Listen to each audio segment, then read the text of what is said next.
আজকে আমি বাড়িতে আইসা শুনতে পাইতাছি আমার মায়ের লগে আর আমার গপু সোনার সাথে রাগারাগি হয়েছে, বুঝছোস।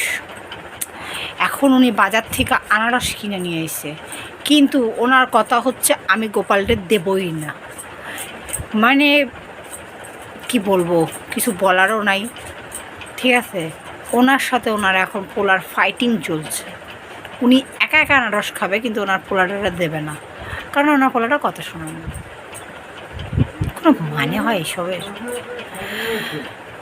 ঝগড়াটা একটা সিস্টেম থাকে, এই ঠাকুরের লগেও ঝগড়া করে। সিস্টেম মানে ভীষণ বাজে সিস্টেম। আমার ভাইটা কয় কি চিনির দানা দেবো, চিনির দানা মিশ্রি খাওয়াইতাম, মিশ্রিটাও নাকি ওরা খাওয়াবে না, কয় শুধু শুধু চিনি আন না খাওয়াই দিন। এ সহ্য হয়?